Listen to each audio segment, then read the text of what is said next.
Welcome back to Mono Emotions, the podcast. I'm your host, Herc. If you haven't already, go ahead and head over to Instagram and follow us on Instagram at Mono Emotions _VDP. If you haven't, follow us on TikTok. Follow us on TikTok at Mono Emotions, the podcast. If you'd like to come on the podcast, share your story, shoot us an email to monoemotionsthepodcast at gmail.com. And as always, the premise of the podcast typically is for people to come on, have a safe place to talk, share their story with hopes to inspire, encourage, motivate other people to keep going on. But today's episode is part 2 of the last one I did. If you guys haven't already, go back, watch episode 1 with Mo and Jackie. Today is part 2, and I got 2 new guests with me. To my right, yes, you. Go ahead and introduce yourself, name, age, where you're from, single or relationship status, and if you have any kids. I'm Kendall, 27, from Tacoma. I am in a relationship, dating, and I have one son. He's 4 years old. All right, to my left. My name's Josh. I grew up in California, but I was born here and then came back when I was like 13. Married and have a 13-year-old daughter. All right. You want to be married? Yes. You think this boyfriend's the one? Oh, Yeah. shit. Yeah? Time will tell. Oh, there you go. That's a good answer. How long you been married? 17 years. Okay. So the purpose of this episode is relationships, dating, men and women dynamics. So as always, I'm gonna start off. Do you guys both understand what hypergamy is? You've told me before, but I think I forgot what it is. Can you just give a refresher? Yeah. So hypergamy is pretty much like the desire and want for something that's better than you.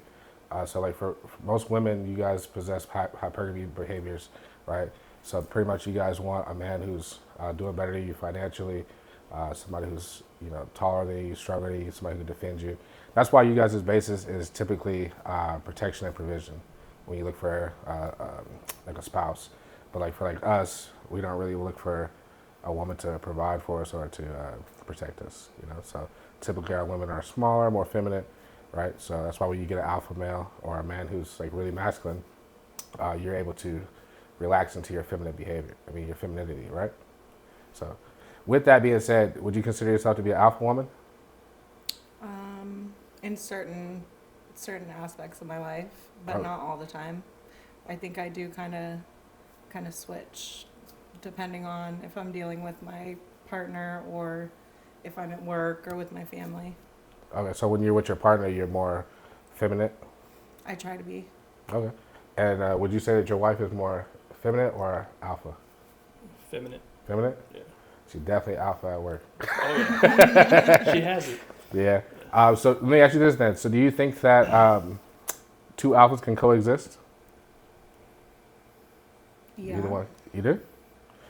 Uh, What do you think? No. No? Okay. Why do you think they can't? Because in everything, in real life, in the animal kingdom, and everything, there's always a alpha. That doesn't mean that they like rule the roost and they control everything, but there's always someone that's the steady hand. So basically somebody has to be the leader, basically. What you're saying. Yeah. You think kind of, right? Yeah, like I said, though, I play different parts depending on who I'm dealing with. So But with at my home? partner, No. no. Okay. No, I do agree. So you're okay like with stepping out of that alpha role when you get home. Yes. Okay. You got a question for us before I get into my next one? No, you can ask No, me go next. ahead. I know you got some. No. Oh, she's got nervous already. So basically, if you had to be alpha at work, how does that look turning it off when you get home? Like, what kind of process do you have to go through? Usually the drive home, I get it together and try and switch off whatever happened there and I usually vent about my day and just get it out. To yourself? No, to him when Oh. I get home.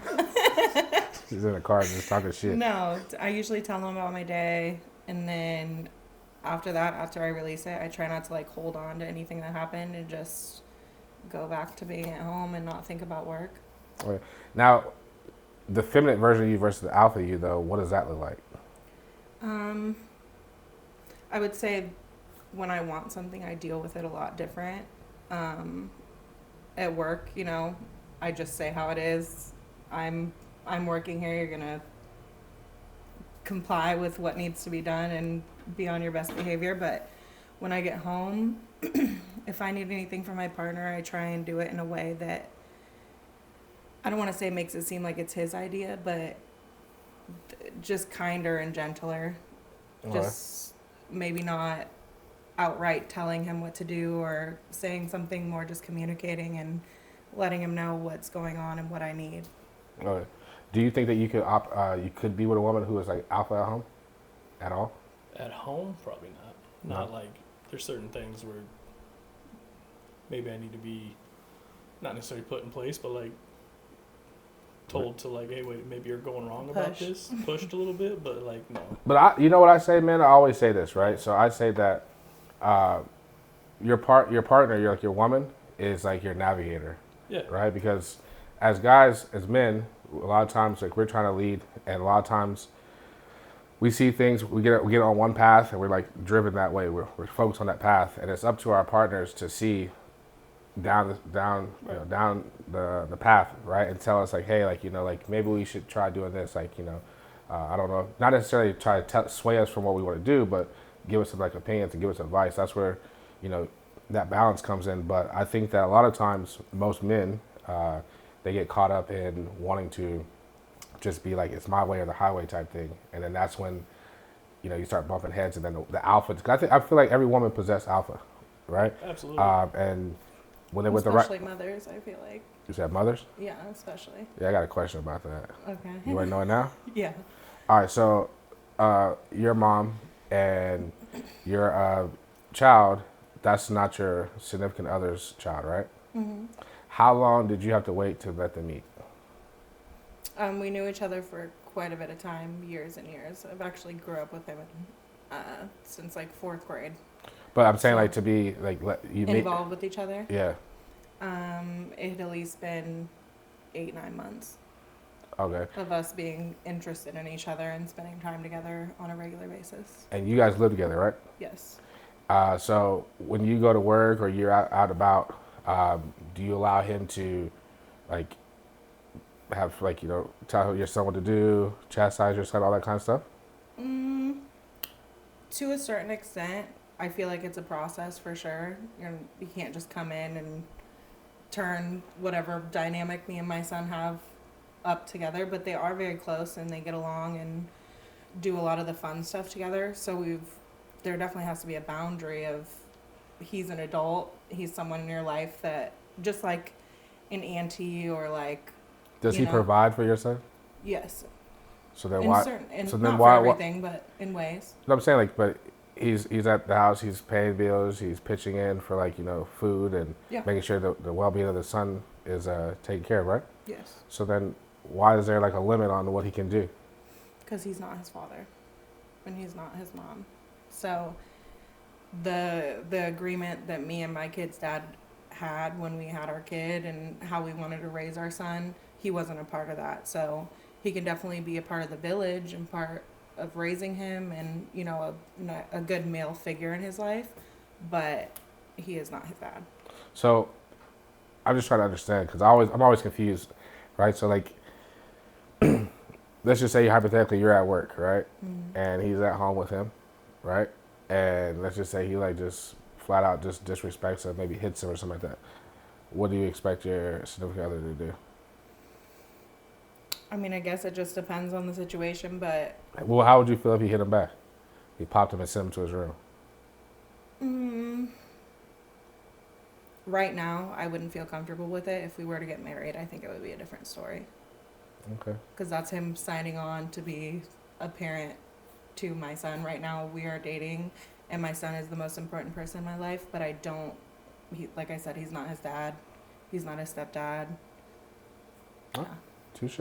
Mm-hmm. What do you think about that? I know you're married. I mean, yeah, so it's a little different. When she closed with the in there, it made more sense. But I'm like, if you want him, if you think he's the one that can be his stepdad, then he probably needs to step into that role now and prove that he's capable of it, or that he's worthy of being his stepdad. But Yeah. at the end, when you said it, he hasn't made that commitment yet. But it might be hard for him to make that commitment at the same time if that is a roadblock between marriage and, you know, if he's trying to discipline the kid. And if he's a good man that you want to maybe be a husband someday, then clearly he's capable of raising another good man. Yeah. So maybe. I definitely hear you. We haven't ran Yeah. into that situation yet, and my son is only about to be 5 on the 6th, like I said. So I haven't ran into that block yet, but I will say that, like, I think, I guess you're right. I would never be with someone who I felt like was going to discipline my child in excess or, like, do anything that was going to make me uncomfortable Right. with my kid. The only reason why I asked, like I said, is because, like, kind of like how Josh said, right? If he's gonna grow into be like your, you know, husband one day, his stepdad, that's gonna be like a culture shock for him, right? Like, he's like, you've been around all this time and you ain't never yelled at me, you ain't never popped me, you never punished me before, but now all of a sudden you are, and it's just gonna be clashing, and then that could cause like strife within your marriage. Yeah. So I guess my question is, as a single mom, at what point, because you have to do it before marriage. So at what point do you start to transition into letting him, you know, be a male role model and begin to chastise your child? I guess, like I said, he's 5, so I don't feel like there's a big need to be like popping him, and, you know, my son is very sensitive, so I guess it's a case-by-case basis. He's not running all over the place being wild, so there's no need for that right now. But if it were to happen, like I said, right now I wouldn't be comfortable with it. But if we got to that point, and that's kind of what marriage is, right? It's a contract, it's an agreement, that I do feel like would be part of it. If he was in a situation that needed that, it would be okay if we were married and or engaged or on our way to, you know. So if the roles were flipped, though, flip the roles for a second, right? He has a son, so I mean, I guess you could. Okay, so you're watching his son, and his son is just like, yeah, fuck you, Kendall, you bitch, like, and just like walks off and punches you in the stomach, right? And you're watching him. What are you gonna do? His son is even younger than mine, so that would never happen. But just hypothetically, if it That is happened. hypothetical.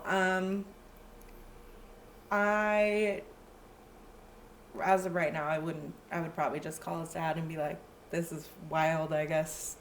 You need to be around. There's something going on if he did that.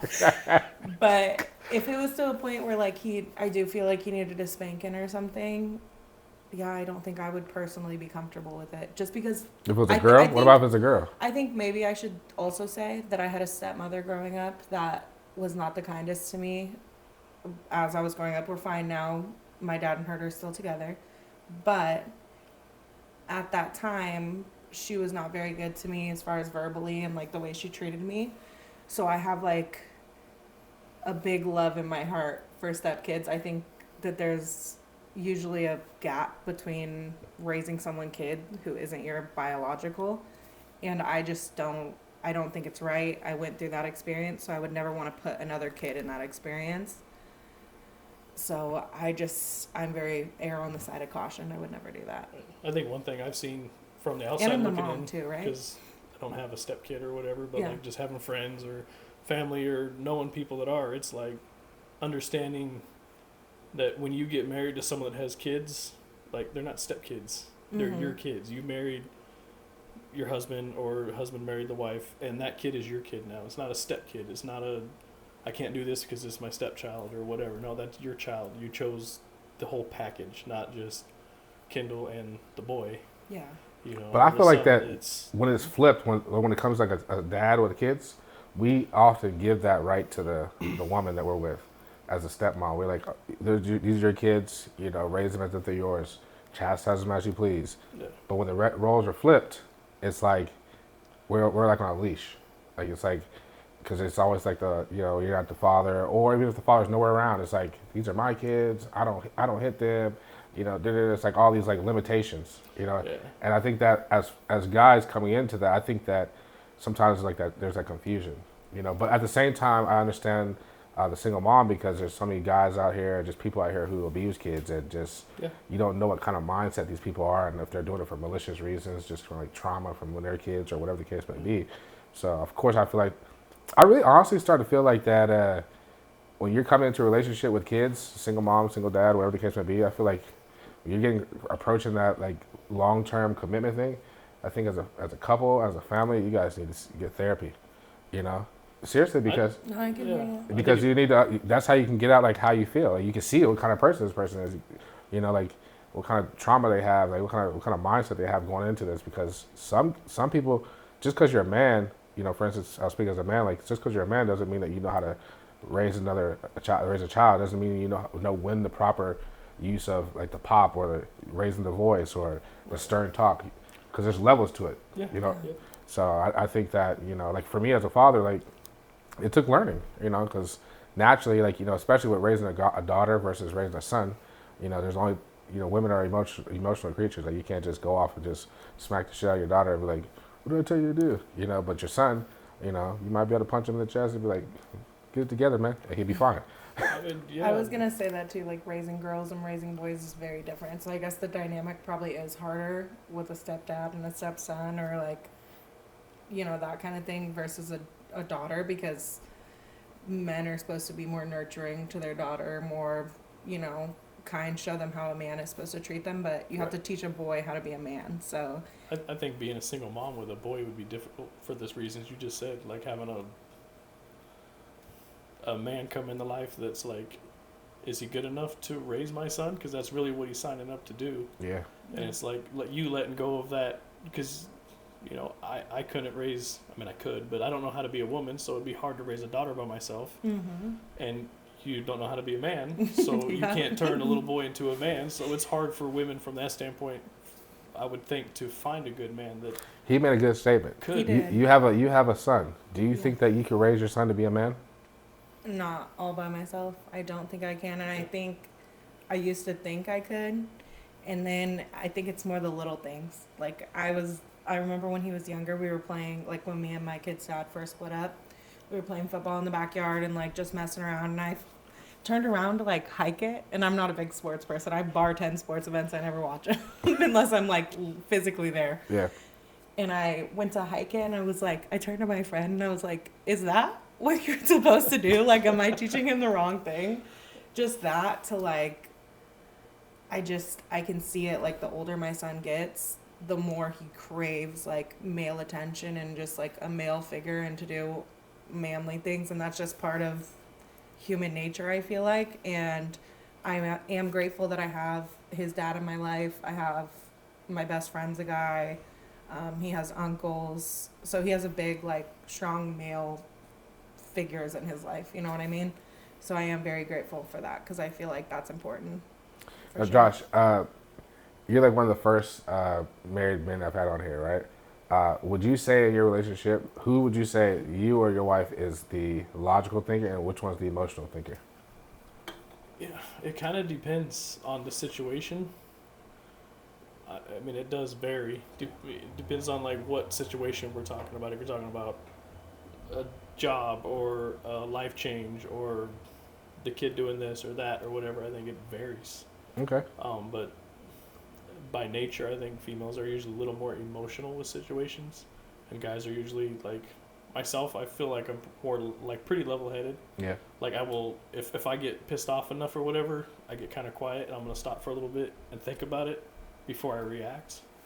Well, that's very mature. You know what I mean? Like, let's think about what I'm gonna say a little bit before I say Yeah. it, because once you say something, you can't Can't take it back. Yeah. So it's, and I always try to, and I learned this at a younger age or whatever, I try to look at stuff from the other person's point of view. It's not always about how I feel about it. It's about how other people feel, or the other person, you know, your Yeah. wife, your daughter, a coworker, a boss, an employee, whatever it is.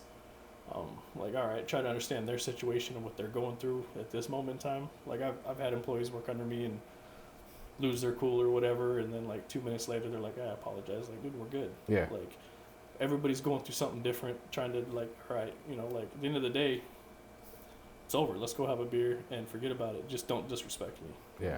You know, don't come at me sideways. Don't think you're gonna get in my face or disrespect me, and then we got a problem. But like, I can let stuff go and move on and like think about a situation before, you know, let's talk about this in a couple minutes, or let's talk about this in 5 minutes. You know, Now let me ask y'all both this: do you think feelings are factual or relative? relative. Relative. Why? Because it depends on the situation that got you in that feeling, and I feel like your opinion always changes with time. Like you soften with time, so it can't be factual. If a feeling can't be factual. I'm actually kind of changing my opinion on that. I can see factual because after I said that, because that is your reality. Exactly. So your feelings in that moment in time are facts for you. So like raising a daughter, for instance, like she might come to you and be like, so and so said this, and you're like, who gives a shit? Yeah. You know what I mean? But for her, it's traumatizing. Yeah. For you, you're like, I'm 42 years old and I've been through a lot of crap, ups and downs and trials, and learned a lot of stuff the hard way. You know, it's like, for me, it's like, when I go to home every night, I have a wife and a daughter, and I eat dinner. Life's good. Yeah. Like I got nothing to complain about. Like your shoes being the wrong shoelaces or something isn't a problem. You know what I mean? But for the certain people, that is their reality. That is factual for them. That is traumatizing for them. Just because it's not for me doesn't mean it's not for them. Yeah, because I always say, you know, it's funny when people be like, oh, I feel a certain way. And then, like, people be like, well, I don't care how you feel, right? And I look at it this way, right? If you tell me you feel a certain way, it's up to me to, if I care about you, to not necessarily, what's the word I'm looking for, to validate your feelings, is for me to recognize them and say, figure out how I can do what I did to make you feel that way.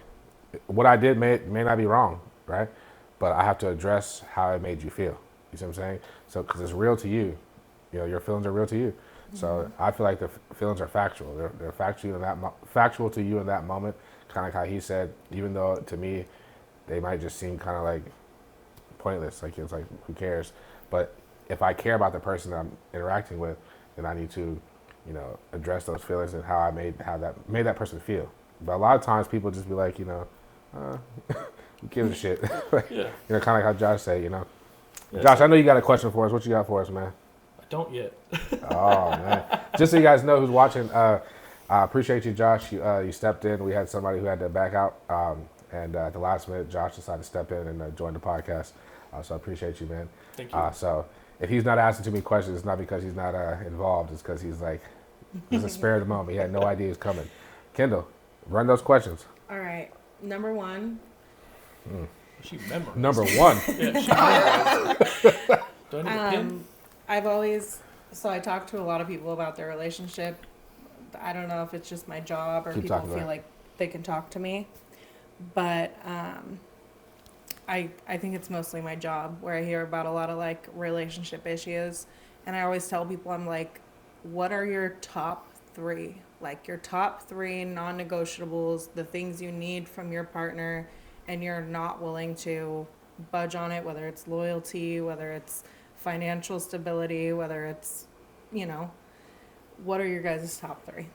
I'm gonna say mine first, just because I feel like he's gonna just throw me out the water, because obviously he knows what works. Yeah, I was gonna say, we're talking like let me get mine out of the way. mid-level and fucking Right? Yeah, remedial let me over get here. mine out of the way. My 3, number 1, I need your loyalty. I don't need your love. I need your loyalty, and we're gonna talk about that later. The next biggest one to me is gonna be communication. Right? I don't care about controlling you, but I just need you to communicate with me for safety reasons, and just for, I should never be, if you're my woman, I should never be like, Kendall be like, oh, so what's your girl up to? Like, I don't know. Like, I should really at least know, like, hey, like she's probably out getting her nails done. It's, you know, it's 2:00, you know, type thing or whatever. The third thing is, you have to be willing to be at home more than to be in the streets. Okay. If not, Why you is should- that? Why is that? Because then you're for the streets. Wow. I mean, seriously, And I see this, and I'm gonna say this, and I don't care. What is in the streets exactly? But before I answer that, I'm gonna say this. The reason why I say that is because, like, you know, with working in the bar, I'm not gonna say the bar's name, but with working in the bar, I've learned this, right?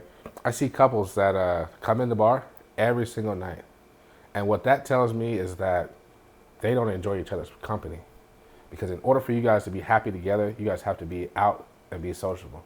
Like, why do you 5, 6, 7 days a week you're in the bar together? Like, you're not at home ever together. Like, you go to work, you get off, you guys come to the bar, you're there till we close at 1, 2 o'clock in the morning. When do you spend quality time together? So you're not saying like opposite schedules, just life happening. You're saying like choosing, even Yeah. when you guys do have free time, Choosing spending to- it out. Like, of course, you can go out, hang out with your friends. We can go out and hang out, and that's fine. But if every night or even every weekend, you want to go out and be out in the clubs and be out and about, like, you should just probably be single, because what I feel like that a couple should be, you should enjoy each other's company. You guys should enjoy watching a TV together. Should enjoy sitting having a drink and just having some conversation, or even if you want to just sit there and scroll your phone and look at social media together, like, that should be peaceful. Just sit on the porch and in the fresh air and just scroll your phone and just enjoy each other's company, the peace and quiet together. Like, if you have to always be in the mix of everything else going on, you know, even if you are together, you have to be in the mix of other people out and about. Like, I just feel like you guys are just, there's a flaw there somewhere.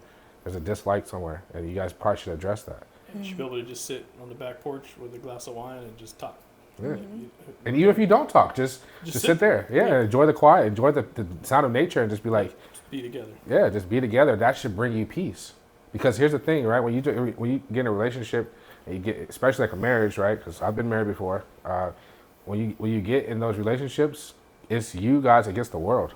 Because once you guys get together, everything around you is trying to tear you apart, right? And if you can't, if that's how I feel, at least. I mean, maybe he could tell us, give us better insight. But I feel like as soon as you get in a relationship, because you think about it, right? When you're out there, you're single, ain't no chicks checking for you. All the girls you're trying to holler at, they're kind of like playing you to the left. But as soon as you get in a relationship, then they all come out of the woodworks like, oh, hey, cutie, you know, all this stuff, right? Because people want what they can't have, right? As a man, you're more desirable when you're in a relationship, right? The same thing for women. So everybody's trying to tear you apart slowly, somehow, right? And so you guys should be a unified front, and you guys should be able to enjoy each other's presence. When the world becomes heavy, you guys should be able to lean on each other, and you know, you see what I'm saying? So, but we'll let the master tell us. To touch on that though, like what you just said, I agree with that. It's everybody has families, extended families, you know, but when you get married and have a child, that is your family now. Everything else outside of you is family, but what matters is what's in my household. Yeah. And that's it. Period. I've cut family members off that I was close to because of choices they made that I don't want my kid around or I don't want to be involved in. This is what's important to me is my wife and my child and what's under my roof. Everything else really don't matter. Like the job, the whatever, I can get another job. I don't care. Like what matters to me is what's in my household. Period. Like I don't give a shit about nothing else. Whatever I got to do to provide for my family is what's important. Yeah. The three things though. Mm-hmm. Oh, here we go. I was gonna say loyalty, but respect. Okay. I think respect is a big one. Respect me as a man and what I do or try to do as a man to provide for my family. Trust isn't the right word, but support.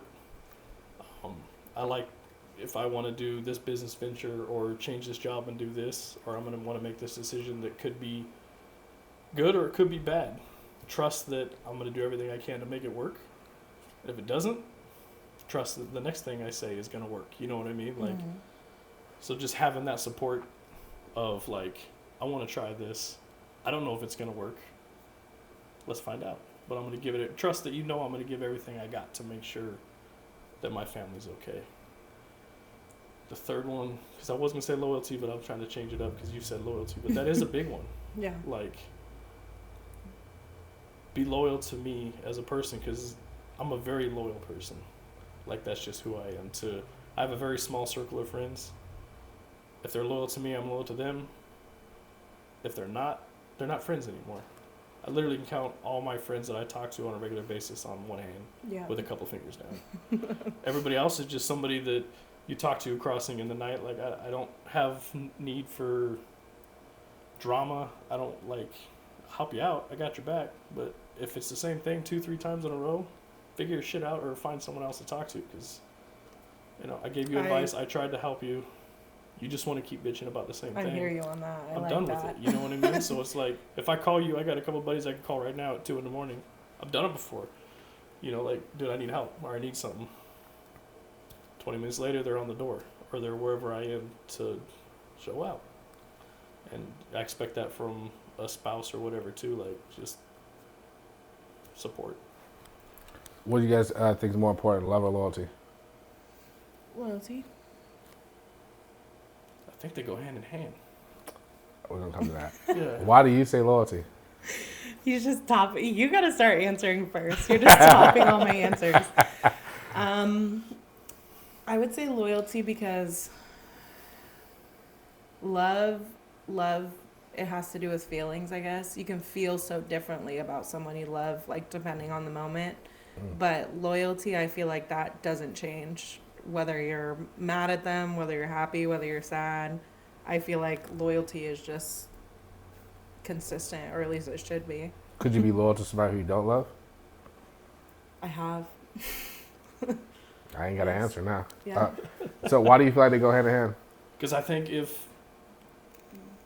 there's a difference between, like, I think too many people nowadays throw the word love around. Like, I love you, I love you, I love you, I love you. No, you don't. You're just saying it. It doesn't mean what it used to. So if you truly love something, you're loyal to it. So if the loyalty's there, like, it might be lust. It might be like, I like you a lot. But if you truly love something, there's loyalty involved. Yeah, I used to always say on these earlier episodes, I used to always tell people when I ask that question. I've asked that question on almost, I'd say like 95% of my episodes. And I always tell people, I truly feel like loyalty is the action of love. Yeah. Most people, they have no problem, like you said, they have no problem saying, they easily say love, but they don't possess the ability to actually love you because they don't possess the ability to actually be loyal to you. Yeah. If Right. I say I love you, I love you. Period. Whether it's a good friend of mine that we've been friends for a long time. Like, I got a buddy we've been friends since high school. We see each other. I tell him I love him every time I see him. But my wife, my daughter, obviously, like, you tell them you love them all the time, but I don't say it if I don't truly mean it. Yeah. Like, And obviously there's difference in loves. That's a hard one. I say I love you to everyone. yeah. I know. I know. In the bar scene, listen, they drop I love you. It does. Like, It so does. so quickly and easily. Like, there was somebody who I met the other day in the bar. I'm not gonna say their name, but literally I met them and we vibed for a minute, like talking, and they were drinking. Obviously I was working, and they were talking to me. Had a good conversation, and then they go, "All right, Herc, good seeing you. I love you, man." And I'm just like, "Good seeing you." Like, what do you mean you love me? Like, People say it to me. I don't like that. I don't like that. I would say Yeah. I get told by like 6 to 10 people a day. When do I'm you working, feel like when especially people that they love me. people telling you they love you so much, it invalidates the word? No, No. no, So you think these people really truly love you? no, no. I feel like they have love for me. I don't feel like they actually love me. They're my family all of the time. There is certain people there that I do really feel like would have my back and have love for me. But a lot of people that say that to me, they don't know me at all. I just feel like when people just keep saying I love you, I feel like it validates it. Like, it just kind of like Not becomes to a me, word. because it's not from the person that I'm feeling it back for. So the only time it's validated for you is if you feel it back. You walked into that one. Yeah, I guess. Yeah. For all you guys out there watching, you guys love Kendall. Just know if she doesn't say it back, she doesn't love you for sure. But if I do say it back, I have love for you. All right. You got any other questions for us? While you doing about that, Josh, do me a favor, spin my wheel for me. Spin the wheel. For all you guys who are tuning in to the first time of this Microphone. episode, we do have a wheel here with 8 different topics on it. And so pretty much what I do is I have the guests spin the wheel. When it lands on a topic, they'll tell me what it lands on. I'll explain to them the topic, and then we'll discuss it. Childhood trauma. Oh, man. So childhood Got trauma. Just tell us about a time where you might have dealt with some trauma, whether it's emotional, physical, and you can go into as much detail as you want about the trauma, and then explain to us how you got through the trauma, how it affected you, and what advice you would give to somebody who might be going through something similar. Man, I'm gonna be honest. Like I don't like the only situation comes to mind. Like I grew up both parents in middle class California. Like played sports. They were always up. You know what I mean? Like I didn't have a lot of. But the only thing that comes to mind is when I was like 11 years old. My dad had a heart attack. Okay, that's trauma. Yeah. Yeah. He wanted to clean the garage that day. I wanted to go play with my friends, so I didn't help him. So for years, like I blamed myself. Like it was my fault he had a heart attack. He was 39 years old. But actually, just talking about it, with him at some point years later, you realize I was like, man, it had nothing to do with you, me, smoking 3 packs of cigarettes a day and eating fast food all the time. I was You know what I gonna mean? It wasn't that bad. But How did that affect you though? Like as a kid, like did it really affect you? Like for a little while, yeah. But I would say that probably easily the most traumatic thing. Okay. I mean, my dad and I are super close. Like to this day, he actually lives with us. Okay. My dad and I are like best friends, so it's like at a young age, my dad's an amazing father, but like seeing that at 12 and your dad's I think is it 38 or 39, but he spent his birthday in the hospital with a heart attack before he was 40. So like it changes you as a person because you realize how valuable at 12 years old, you realize how valuable and how short life could be. Mm-hmm. So it just kind of changes you. It comes back to the love thing. Like, you realize, like, man, I'm 12. I could have lost my dad already. You know what I mean? But I didn't. And Yeah. now he's still with us and he lives with us. But it's like, it changes your outlook on what's truly important. Okay. You know? Question? Oh, question? Okay. Oh, she bring out the phone. Here we go. Oh God. Should you change who you are for your partner? I'll let you answer it first this time. Absolutely not. No? No, I think there's compromises. But you as a person, no, because that's who you are. But there's compromises in my opinion, in relationships. There might be certain things that you feel or do that obviously I don't think anybody's 100% perfectly compatible. But there might be things within yourself that you're like, all right, like maybe I'm trying to think of something like specific, like you do this or whatever, your thing is this, like every Friday night or Tuesday, Wednesday, Thursday, you do this and this and this, and then you have a kid.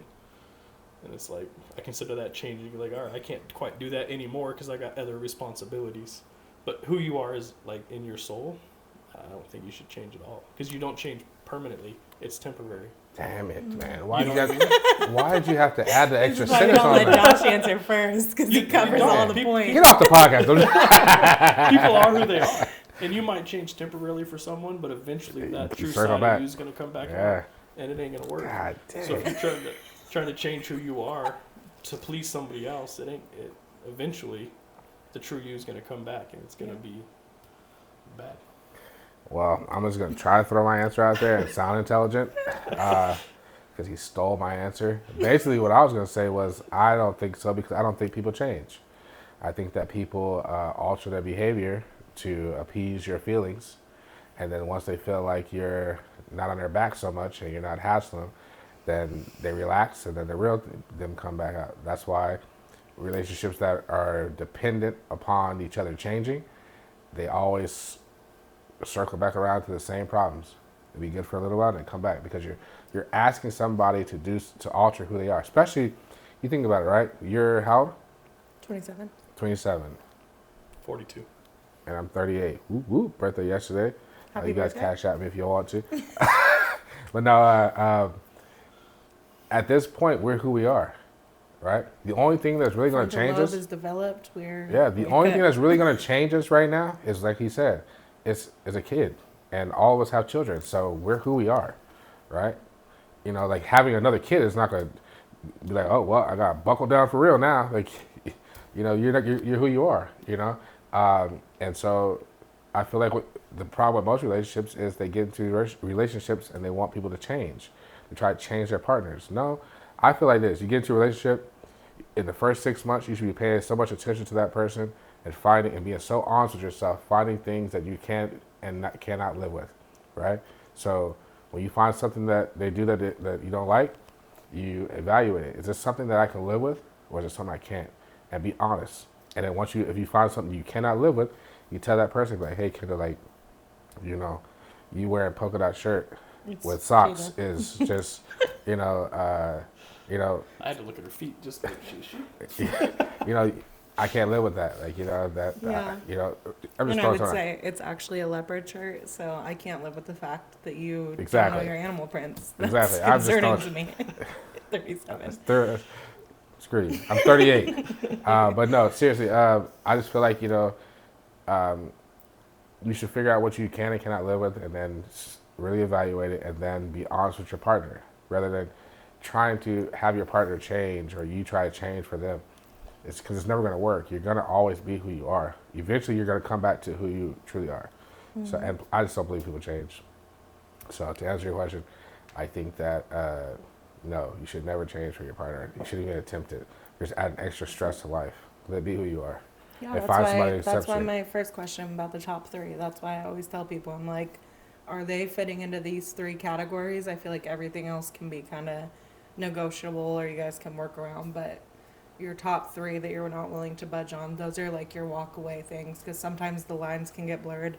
I don't know about for men, but especially for women, like, oh, I love him. He does this, he does that, he does this, but there's something that's always a problem enough for you to pick a fight, and you got to think, like, am I just picking fights for no reason, or is it something that is an actual problem? And like you said, is it just who they are, or is it something that we can find like a middle ground and work on? So, if you had to choose between your spouse and your family, Who in my family? huh? Which person in my family? No, like if you had to choose, like say you built this relationship with your family, and built a house, built a family with your significant other, and your family disapproves of it, but you built this family that you're happy in. What are you gonna do? For me, it would never come to that point, because just the dynamic I have with everyone in my family has always been, Kendall's gonna do what she thinks is best, and that's just kind of how it is. So basically, you're saying your spouse. I would pick my spouse, yeah. Okay, we know what you're gonna pick. Yeah. 100%. You said whatever's under his roof. Yeah. I'm not gonna ask that question no more because I already know.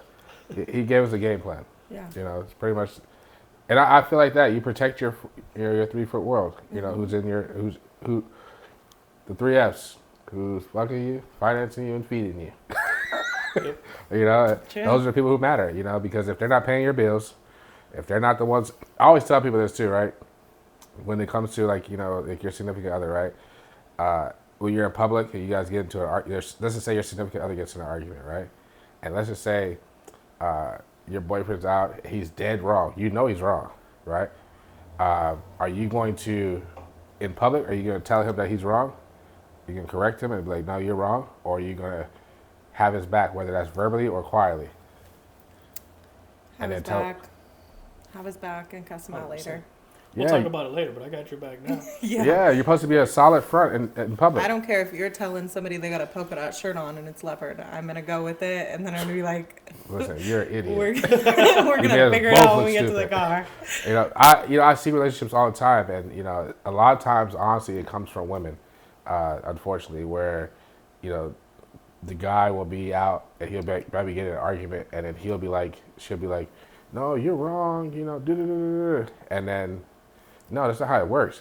Literally, like, if I'm wrong, I'm not saying like if you know I'm dead wrong, I'm not saying for you to just be out there and be like backing up my wrongness, speaking out loud. Yeah, just Stay quiet. Stay quiet. Just stay quiet. And, like, and then when we get home or we get in the car, that car ride home, respectfully tell me, like, look, babe, like, just so you know, like, you were dead wrong in that argument. Like, Hopefully, you guys are on that level where she can just kind of look at you and be like, yeah.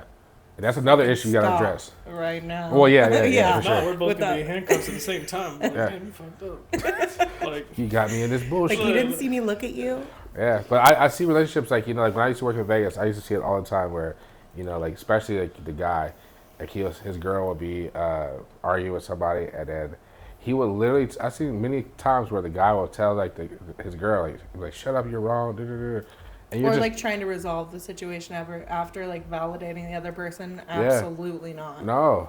You have to be a solid If front you because got now beef, I got beef. yeah, it's a Unfortunately. solid. You show a solid front in public, and then when you get home, you guys discuss it respectfully amongst each other. Like, hey, look, you were wrong for this reason. Like, I'm not saying you need to go back and apologize, but hey, look, you're wrong. You know, and hopefully, you know, like you said, hopefully each other can, you know, respect each other. This or That each kind other's of opinion. is a loyalty thing, though, right? Like not putting down your partner in front of people, and I see that a lot too, and that blows my all mind. the time in the bar. That women still think they want to be with the person that they're willing to like publicly put down, especially in front of them. Talking to your girls or venting is like one thing, but to publicly embarrass your significant other is beyond me and crazy. What's your question? I know you got one now. While you're thinking about it, Can I take a shot? huh? Can I take a shot? Are you over 21? Yes. All I'm right. 27, as I mentioned in the beginning of this podcast. All right. Well, so then while you're patient. doing that, and while you think about your question, I'm gonna spin the wheel.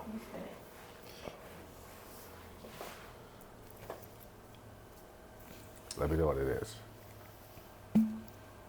Don't be double spin, please. No. Childhood trauma. Childhood trauma? Yeah. I've spoken about childhood trauma multiple times. I'll speak about it, but I'm gonna spin it up again. Yeah, spin it again. I still speak about childhood trauma though. I'll come up with something different. It's kind of rubbed off. Something. Oh no, it's just moving. It's emotional abuse. Emotional abuse. Okay.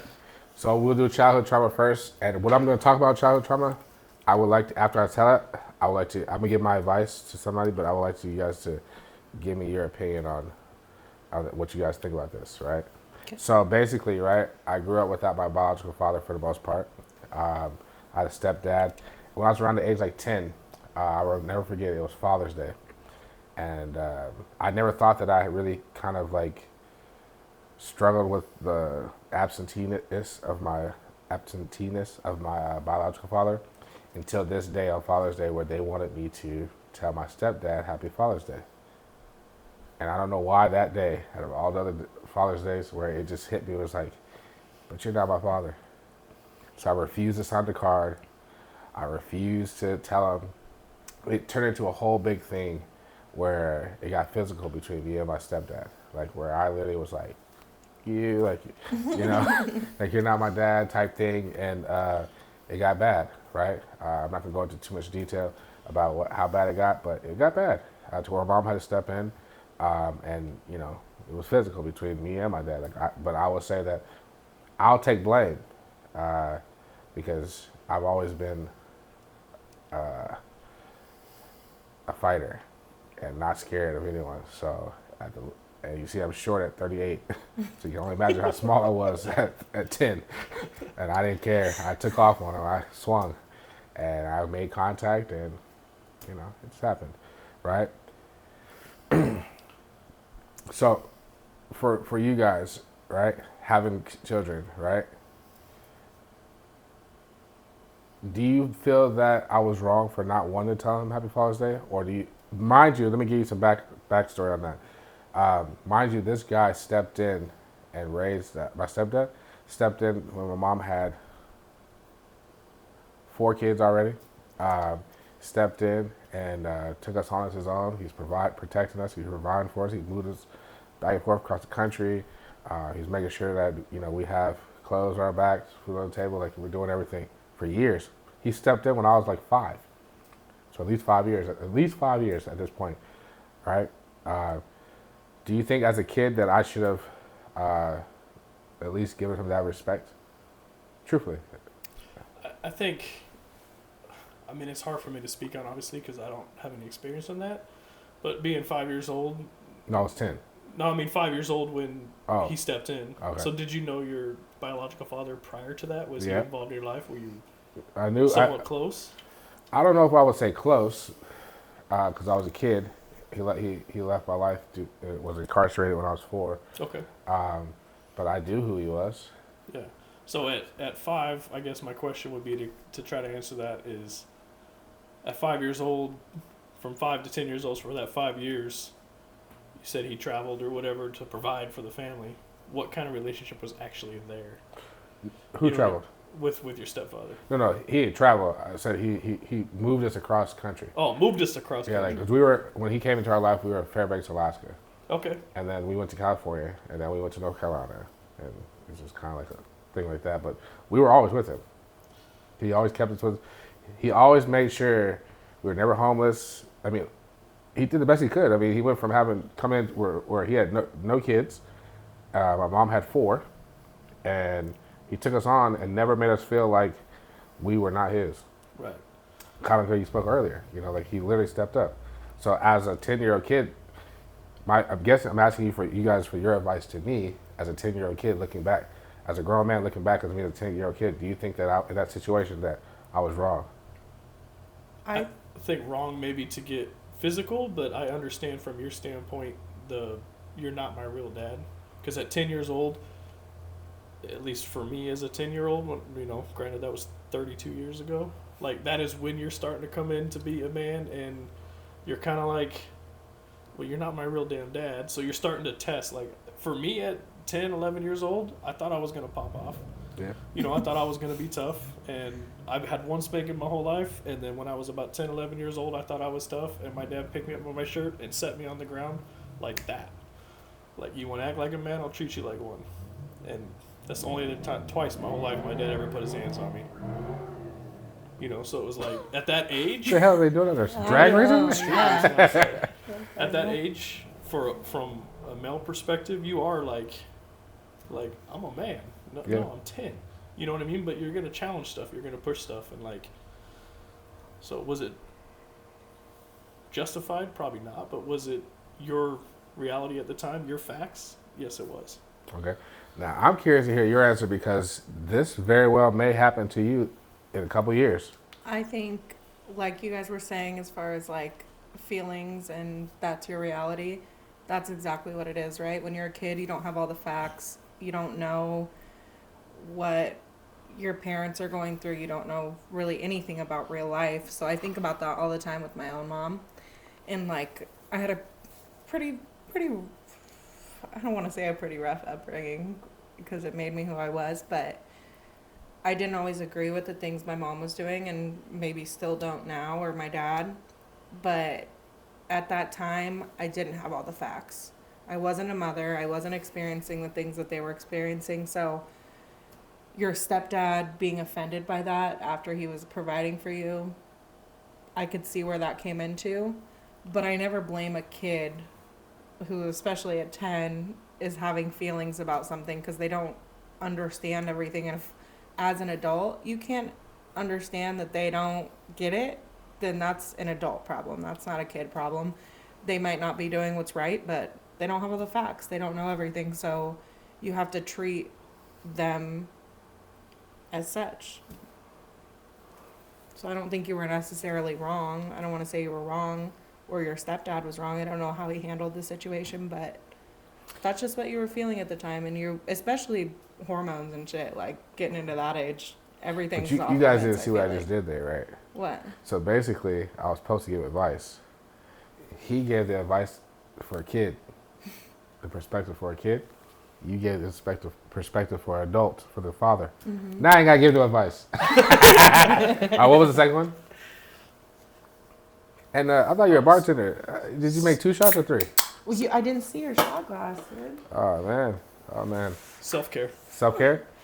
All right, so for self-care, what do I do? So self-care is like what kind of things do you do to keep your mental strong, to keep your peace? I would say for me, I've had this question before, and I'm going to change it because self-care is always evolving, right? I think for me today, what I do is I figure out who and what's good for me, and I'm honest with myself, and I don't care if that offends someone, right? If you're not good for me and you're not a part of my support system, I don't care how long we've known each other, what relationship you think we've had, I'm gonna remove you. I don't need it. Yeah, because at the end of the day, that's dead weight. I look at life like a ladder, right? And life is like, you're just constantly climbing up, right? And I don't know if you ever tried to climb a ladder with a smile on your back. Have you done that? No. Could you imagine doing that? So why would you do that in life? Right? Mm-hmm. Everybody's not meant to go to every level with you. Some people are meant for a certain level, certain seasons, and you got to recognize that. And that's what I do. So that's my biggest thing I do these days is I like what Josh said earlier. You know, like he was talking about his family, people in the family he had to cut off because you know they weren't good for his family, weren't good for his children. You know, and I do that. And I'm glad you said that because some people look at me like I'm an asshole. But no, like if you're a bad influence on my child, if you're not doing right by my child, my ultimate job, God entrusted me to protect him, not only just raise him up, but it's to protect him against people who are meant to do wrong against him. And you fucking with his mental, fucking with his emotions, that's doing wrong by him. And it's my job to recognize that he's a baby, he's a child. It's up to me to realize that and to say, you know what, hey man, it's nice knowing you. I'm not the best at doing it that nicely, but I'll work on that. But I don't have no problems. I have no quarrels with telling people, hey, you ain't doing it, keep it moving. One of the things it's kind of cliche, but I think LL Cool J said it. He was like, I'm a good guy, not a nice guy. There you go. There you go, yeah. You know, some old lady's trying to cross the street, I'm going to help her. But you get in my face, I'm going to pop you. You know what I mean? Like, period. Like, Yeah. I don't need negativity around me. I don't want it. Cheers to that.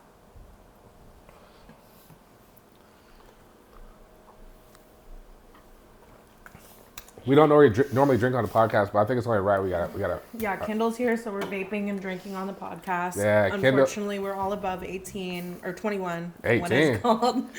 Oh man, I need to check IDs at the end of this. You got a question for us now? Come on, I know you got one.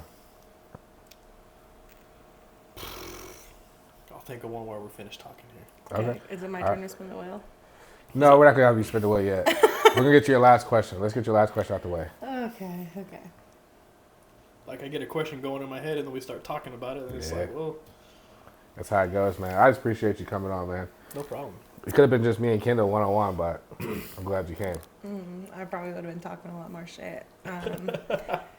It's my last question. I think I kind of covered it in my first low-key, but how do you know if your relationship is worth saving if you're debating Ooh. if things are rocky? Who do you want to answer this first? We're going to let you answer it first because I feel like Okay, let me see if I got the question right. How do you know if your relationship is worth saving if it's already rocky? if you're in like a rough patch or rocky patch, you're debating what to do. You're like, do I stay with this girl? Do I stay with this guy? From a male's perspective, what is, if you guys are like, I'm done with you, you're debating if you want to stay in it or not. Well, if she says she's done with me, I'm not staying. I mean, I'm confused. You never had a fight that got to that level? Listen, like Josh said earlier, once you say something out into the world, you can't take it back. Mm-hmm. If I was to sit here right now and say, you know what, if I was your man, I would say, you know what, Kendall, you're fucking ugly because I'm mad. And then tomorrow I'll wake up and be like, damn, you're gorgeous. Which one are you going to believe? The latter. You're ugly, right? Yeah. You're going to always remember that I said that. Every time I'm going to have to keep proving to you that you're beautiful, right? Because it's easy for somebody to believe, just let me tell you something. In life, there's two things that people easily believe without any kind of proof. Negativity and a lie. You never have to prove a lie for someone to believe it. And something negative, you don't have to prove it. But tell them something positive and tell them the truth, they'll second guess you and you have to prove it all the time. Right? So, but let's just say, to answer for shits and giggles, to answer your question, if I'm in a relationship and the relationship's rocky, how do I know if it's worth saving? In my opinion, if she hasn't emotionally disconnected from the relationship yet. Because that's women's premise, right? Women are very emotional in a relationship. If they're no longer showing emotion in a relationship, there's no emotional connection, to me, they're going to be showing it somewhere, right? Mm-hmm. And if they're not showing it to me, then obviously they've given it to somebody else. And even if you haven't physically moved on, that for women, that's cheat. That's the worst cheating you can do, right?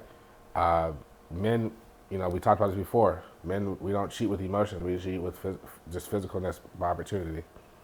Men cheat because of opportunity. Women cheat because there's a lack there somewhere, right? So if she's still emotionally involved in the relationship at any level, I will fight for it.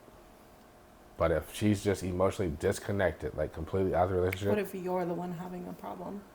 Me? Mm-hmm. What do you mean? Like, what if you're the one that's like, should this relationship keep going? They're still into it, but you're just like, I don't know. I'll evaluate why I feel that way. Because as a man, in order we did it at the same time. As a man, in order to feel that way, because we're not usually so deeply rooted in our emotions, right? So for me to feel that way, there had to be things that led up to it, multiple things that, in my opinion, compounded, right? So I'll have to evaluate what those things are and what got me to that point. And is there any going back? And then also, I think most people in relationships, when they get ready to stay in a relationship, they need to ask themselves, can I move on from this? Because here's the thing. Something big happened. Yeah. Because here's the thing. If let's just say hypothetically for, purposes, right? Let's just say me and you are dating, right? And you cheat on me, right? And I decide to take you back. Once I feel like this strongly. If I decide to take you back, I can no longer bring up the fact that you cheated on me because I accepted it. If I didn't accept it, I should have just walked away. You gave me, I had all opportunity to walk away. But the moment I decided to stay in a relationship, I don't have the right to keep bringing it up. We have to move on. If not, then why did I stay? And I think that's the problem. 9 times out of 10, men cannot do that though. If a man cheats, a woman will usually take him back depending on what's going on. Do you want to get into why this is? Yeah, go ahead. Okay, well, hold on. I'm gonna let him answer, then we get into that. Okay. There's not much left to say. Okay, But I think from a man's standpoint, I guess to say a little bit, like, if a man is already like, is this even worth it? It's probably not. Yeah. You know what I mean? Because we're already to a point where I'm like, I'm fucking done. We're just not pulling the trigger. It's just like... We talked about this on the last episode. Yeah, it's like, I'm done. But like, for a man, it's like, if we're going to fight for anything we think we want, period. Whether it's a job, a wife, a kid, a car, whatever the hell it is, we're competitive. Mm-hmm. So if we want something, I can almost guarantee you I'm going to get it. You know what I mean? Yeah. So it's like, but if a man's at that place where he's like, is this even worth it? It's not. Mm-hmm. All right, so let's go back to your why that is. Why will a woman take a man back when he cheats, but a man won't take a woman back when she cheats? I think we've had this conversation actually, but let's do it for the podcast. Let's do it, man. Okay, let me pour that shot because let me take this thing out because I know a lot of women out there are about to get real mad, but the truth hurts. Truth hurts. I'm ready to get mad. Go ahead. All right. So I'm on a podcast about relationships with 2 men. It should happen by. Why do women take men back, but men don't like to take women back? All right. So in order for us to address this, we have to address the basics of what women and men want in relationships, right? So the thing that women want predominantly in relationships when they're looking for a man is they want protection and they want provision. Right? That's your baseline. It's your hyperbole, or what the hell did you call it? Hyperbole is crazy. What's it called? Hypergamy. Hypergamy. She said hyperbole. In a relationship, a man's basis is his protection and his provision. Women's is, for number one, is your sexuality. Then it's your submission. And then it's your nurturing, right? That's what men want. Yeah, when the typical things that men want from a relationship is they want not protection. They want submission. They want sex first. Number one thing, right? That's why if you're using sex for compliance, that's horrible. Your man is definitely gonna cheat. I don't do that. You know why you're staring at me so hard. I'm just letting you know, like your man is definitely gonna cheat. I gotta say definitely. It's just a high high probability that he might be out there An cheating. an atypical man Yeah. is Right? yeah. Because he got with you because he thought that you were sexually attractive. It's the first thing attracted you. I don't care what no dude say. I don't care what Josh says sitting right here next to me. Right? When you look at a woman, you don't be like, oh, she looks like she'd be a good friend. She looked like she You be can like, cook good. Yeah, you're like, dang, like, yeah, I'd smash.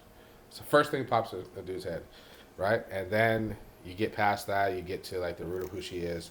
Find out that she's, a good nurturing woman. She'll follow your lead, like Josh spoke about many times. Like that's what he was talking about with the support. He makes the decision like, okay, look, I've been working at this job for 10 years, been providing with you, but I'm gonna go this way now. I need to know that you're gonna support me. I need to know you're gonna follow my lead, right? Mhm. So now we know the baseline of your baseline in a relationship is sex, submission, nurturing, right? A man's is protection and provision, right? So if a man goes out and he cheats, right? If he has sex with another woman, did he give up his baseline? Yes or no? No. Right? If you go out and you cheat, did you give up your baseline? According to your criteria, yes. You don't think you do? Yeah. Okay. Let me ask you this: Have you ever cheated on a man before? I knew you were gonna ask me that. Yes, I have. Okay. Thank you for your honesty. No, he never got over it. Huh? No, he never got over Has a it. man ever cheated on you? Yes. Have you ever taken it back? Yes. When you cheat on that man, I bet you became all kind of whores and everything. No, Yeah, you did. not He the didn't tell not the, yeah, not the vulgar, but he definitely treated me a lot different. And Yeah, you want to know why? I'll be honest, it was my kid's dad. That's what ultimately broke us up. And You know why it is though? It's because the did I cheat is debatable because we were not together, but he felt because I gave myself to someone else that Exactly. it was You ever had- something. His exact words were, it was something that even though we got past it and he said he was okay, I never made up for. you could never make up for it. Yeah, it was an Because here's the impossible thing: task. in order for sure. so I always tell people this: in order for a man to cheat, it's just needs opportunity. A man can have sex with somebody who he doesn't even like. He could think that she's a piece of shit.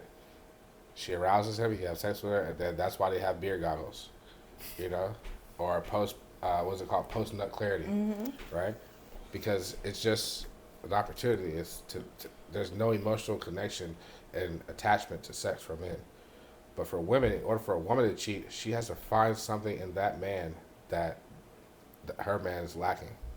Do you feel like men cheating physically is always about the physical though, or do you think it's them craving, not all the time, but craving something that their woman isn't giving to them? Reassurance, Just sex. feeling good, like Ultimately, feeling like a man. yeah. I believe all that. I think yeah. it has a lot to do, a lot of the time, it has, especially if you're in like a long-term relationship. I feel like everyone gets so caught up on the sex of it, but I feel like it's more just the chase, the feeling good about yourself, feeling wanted, that kind of thing that a lot of women, when they're not getting out of their man, can put them down based on whatever, especially if you've seen that like in your life, your mom, your aunties, whatever. Not reassuring a man or giving him his top 3 things, as you were talking about. It could be any one of those things, but they're gonna cheat in sex to get that validation. I'm probably gonna piss some people off here, but Go ahead. men don't cheat, boys do. A real man that's committed to his relationship, there's trials and tribulations in every relationship that gets tough, and just because it got tough for a minute doesn't mean you go find a piece of ass somewhere else. Mm-hmm. So a real man's like, all right, let's talk about it, communication, and fix it, not just go get it somewhere else. Can There's a 25 years. Can I right hit there. a rebuttal though? Yeah, go ahead. What That's we're is here for. cheating to you? Do you feel like it's only the act of sex or like actually meeting up with someone, or do you feel like there's other forms of cheating? Physical or emotional? Emotional.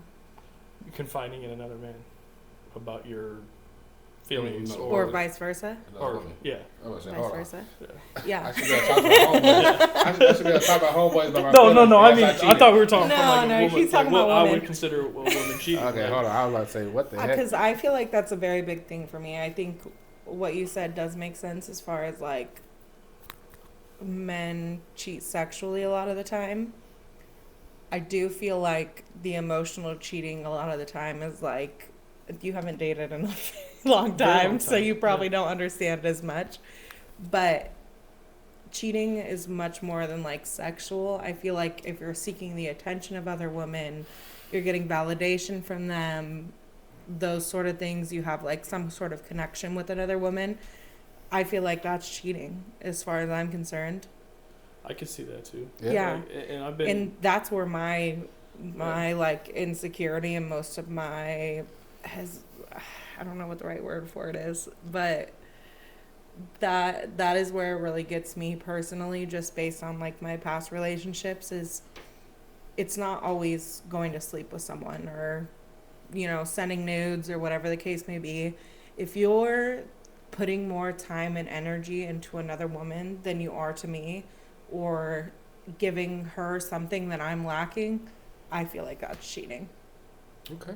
So even a guy best friend, even anything or a girl best friend, even anything as far as that, I consider cheating, because if I'm lacking something and you're giving it to someone else, You took there's my a last problem. question.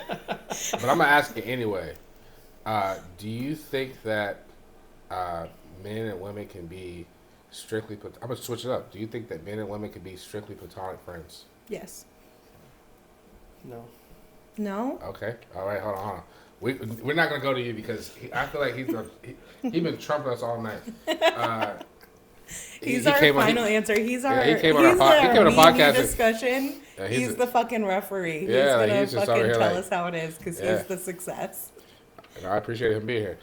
So you Me tell too. me first, and then I'll give my answer, and then Professor I do give feel like his. men and women can be platonic friends. I feel like, for the most part, it's when both of those people are in a relationship and, your partners are friends, mutuals, that kind of thing. You're in each other's lives, because I have a best friend who's a guy who's like family to me. So I feel a little bit differently. So you think that as long as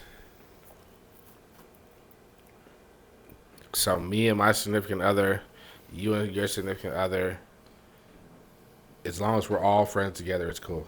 I feel like we're platonic friends. Well, yeah. Yeah. We work together, we talk outside of work. I'm talking about like real friends though. Like we don't hang out. I mean, he's not coming over and sitting on my fucking bed and we're like chit-chatting.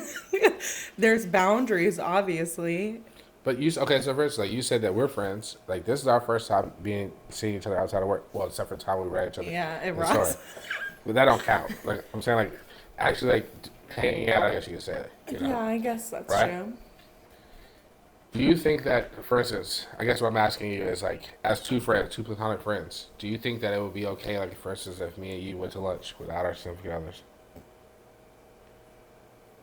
That was our thing. Like we went to lunch every Thursday at 1 p.m. Every Thursday is a fucking lie. I don't do anything. I'm just saying, once you a see what I'm week, saying. every week like that.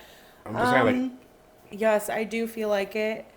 I feel like it is because here's my biggest thing. The question that I asked you guys, I already had the answer to in my head, how I feel. If it's something I'm doing that I can't tell my partner about, or that my partner is uncomfortable with or would be, that's cheating. If it's Okay. not, then, so me and my dude are new. I've had a best friend who's a male. how new are you guys? Like I said, we've been talking for like months and How long months, you almost a been year. 8 months, something That like ain't- that. that 6 ain't months, new. 7 months. That's commitment. Yeah, we are committed. We're newer though in the long term of things. Hopefully, You know, if we'll you're be at a together job, for a long time. if you were at a job, you would be past OJT. You are now a full member of the staff. Yeah, past your probation period. I hear you. Yeah. We're past the probation period. Y'all committed. Yes. Let me but ask you this. Since, Let me ask you a Okay. question. You said no, right? Okay. If I told you that every dude who was your friend wanted to sleep with you, would you believe me or you say I'm lying? I would probably believe you. So then how could you say that we could be platonic friends? Because, fuck, now I'm gonna get myself in trouble. Because I would never let that happen because I'm just a loyal human being, and It's not what you're gonna let happen. I think they're friends too, outside of the situation of us being together. So it's like, So see, this is where your man comes in and he tells you, "Hey, look, I don't want you being friends with so and so because if he said that, I would respect him as far as like if he had a specific problem with our friendship and he didn't want me to do like specific things like, hey, I think it's fucking weird you guys go to lunch every week. Stop doing that. I'd be like, okay, I hear you. We'll only hang out in a group setting if that's what makes you comfortable. okay." Before you answer, I'm gonna get my answer. Okay. My answer is a little confusing, but I'm gonna make it real quick and concise. I think yes and no. This is why. I think yes with if you're super open about everything. You can't be taking secret phone calls. You got to make your significant other feel like they're not feel like, but just let them be invited to everything. Like if in order for me to answer your call, I gotta like kind of like step out the room every time. If the room's loud, then it's different. But if I gotta step out the room because she's in the room, then no. So I believe that it could work, but it's just gotta be a lot of transparency, and most people don't want that. No. You know why? And I do this to Because people. they're doing some shady shit. Yeah, they have ulterior motives. Whether it's the girl or the guy, they have ulterior motives. So as long as you both have that open understanding, then it can work. But in most cases, no, because someone's gonna catch feelings. Someone has a motive already coming into it, and then what happens is when they realize like, oh, I have no chance at stealing you from your other person, or I have no chance at being your sneaky link, then it becomes messy. Now I feel like a hypocrite because I'm thinking about it and like, I don't know if it's because it's like already not established or what the case is, but I don't want my man being friends with any woman on a friendlier basis than I am with that girl. Well, no. No. Your significant other has to always become your best friend. Would you agree? 100%. Yeah. They have to be your best friend. We talked about this in the last episode 1. Having a opposite sex best friend is dangerous. One of the guests, Mo, she spoke about how she had a male best friend, and it was the demise of her relationship.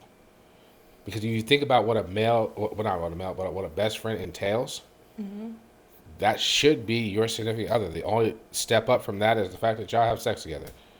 I Right. would say my best friend, he definitely understands that I'm in a relationship and You have a male best friend? yeah, that's what I Okay, said. listen, I'm gonna put this So mic that's down. what You I'm explain saying. to me how he this definitely works. understands, I'm taking and my shot. if I were to say anything like, "Hey, we can't go to lunch," I'm just using the example you gave me. Hey, we can't go to lunch every Thursday. It makes my significant other uncomfortable.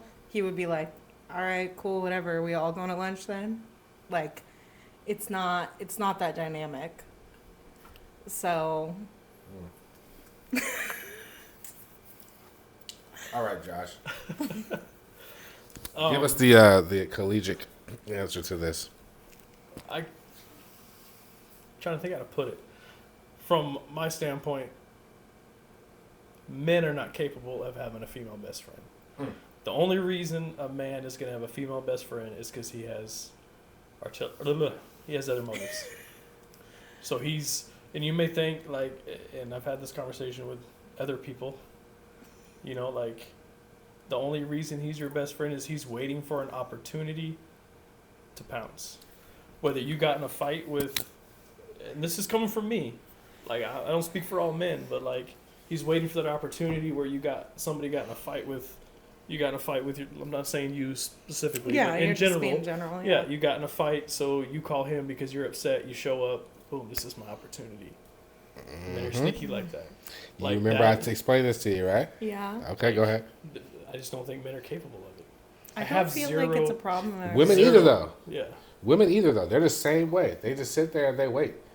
Like it's no, That's true. because they'll be like, especially- Women are trifling. Women That's are worse the problem. because they can't even be best friends with each other because a woman to go back home to her man, to her friends, and be like, she'll be like, oh man, I met this dude, we're clicking it together, and we done fucked so good, and da-da-da.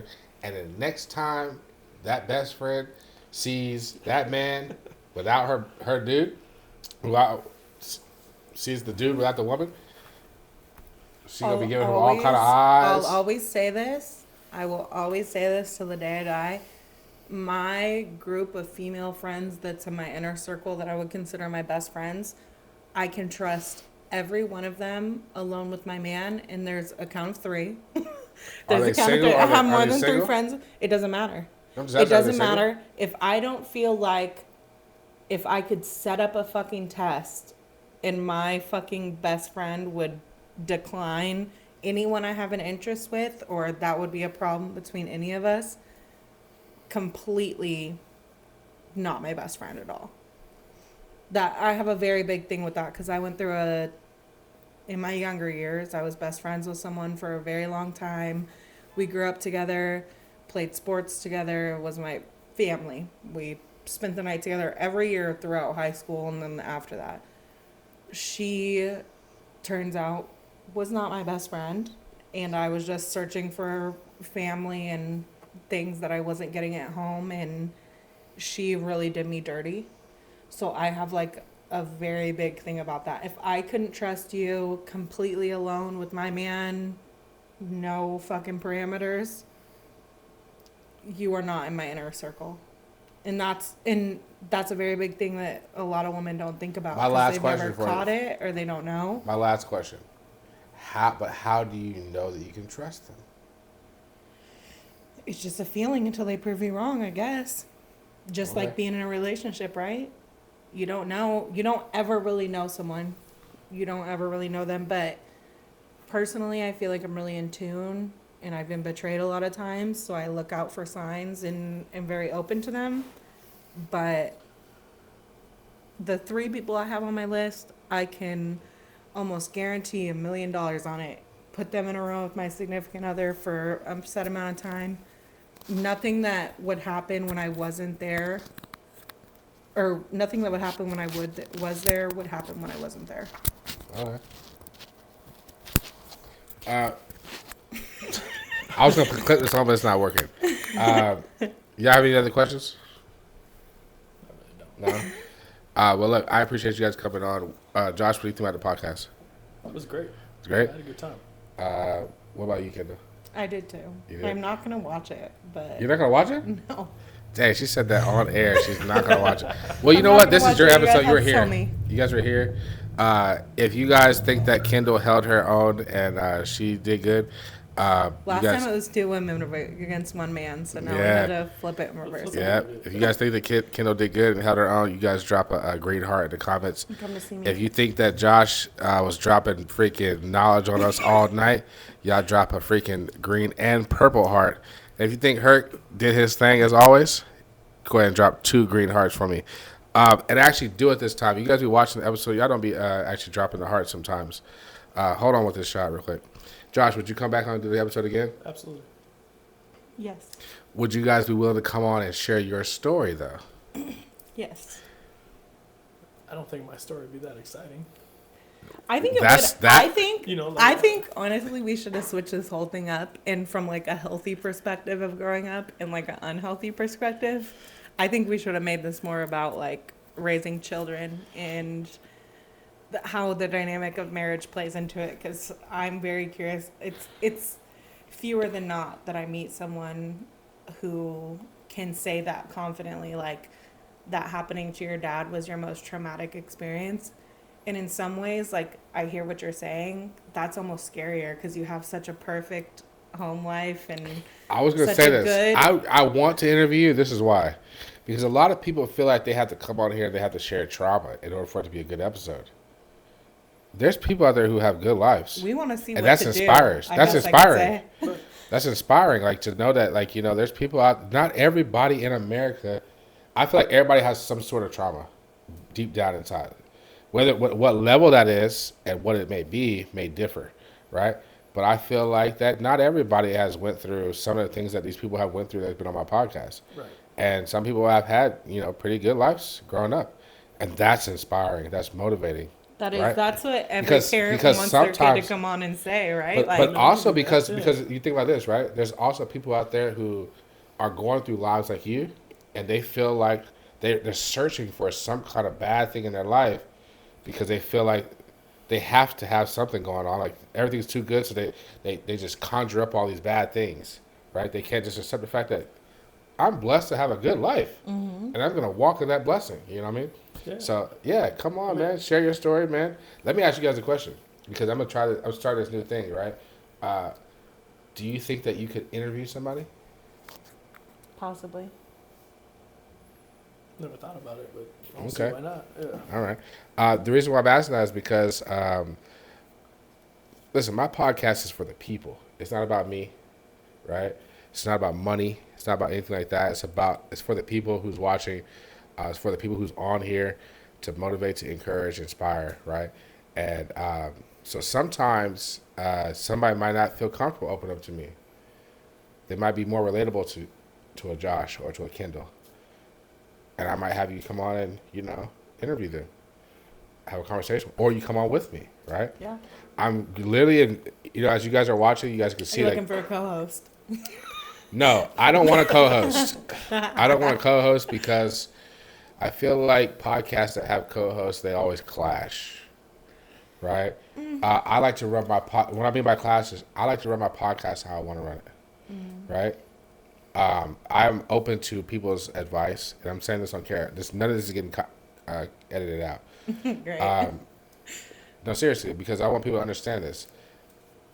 I like to run my podcast how I want to run it, right? If I want to have Kendall on here interviewing somebody, that's what I want to do. I don't have to explain to, let's just say, Josh, hey, look, man, this week you're off. We're putting Kendall on. I want to be like, look, Kendall, come on, man, do your thing, man. Interview her, have a good episode. People enjoy it, keep it moving, man. I don't have to check in with this next person. Like, this is my podcast. Yeah. I started this reason because my stepdaughter, she passed away. My niece, she passed away. They both took their lives, and I wanted to start this podcast in a way to provide, like I said, provide people a safe place to talk, and whatever makes you feel comfortable, right? Maybe a female coming on here don't feel comfortable talking to a male about her trauma, but she feels comfortable talking to a female. So having you in the pocket to say, hey, look, I got this female who could interview you. If you want to come and tell your story, she'll let you tell your story to her, and she'll be willing to come on, right? Or say, hey, look, let's just say, like, for instance, it sounds really bad to say, but like maybe a Caucasian male don't want to tell a black male his trauma, right? Because he might think that I'm gonna be on some bullshit and be like, well, that ain't that bad, motherfucker. Maybe, like maybe he think I don't understand his trauma, or something. You never know. It sounds funny, but No, people I really hear ya. have these kind of thoughts. When I talk to people about coming on this podcast, I get so many excuses of why not. And I want people to feel comfortable, right? Because every single person, even like Josh said right earlier, he's like, I don't know how good of a story it's going to be, right? Everybody has a story to tell. It's your story. You lived this life, 42 years? Yeah. You're not going to tell me out of 42 years, you don't have a story to tell. You have a story to tell, whether it's all bad, all good, or in between, or a mix. You have a story to tell. It's the story of Josh. Yeah. You know what I mean? And you can come on here, have a good story, talk about all your accolades and all that, and that's inspiring to the person who's watching this. Like, like I can do all this, So with that being said, if you haven't already, go ahead and follow us on Instagram at @MinorEmotions_VDP. Follow us on TikTok at @MinorEmotions the podcast. If you'd like to come on this podcast and share your story and be vulnerable to help Or somebody be else, interviewed by me. Or Josh. or be interviewed by somebody else. So, yeah, like she said. But yeah, if you'd like to come on this podcast and share your story, please shoot us an email to MinorEmotionsThePodcast@gmail.com. And listen, if you have nobody to talk to, feel free to inbox me. I have no problem talking to you at any point in time. Give these guys both a follow. As you look at the bottom of your screen, you'll see both their Instagrams. Give them a follow and support, and we're out of here. Peace.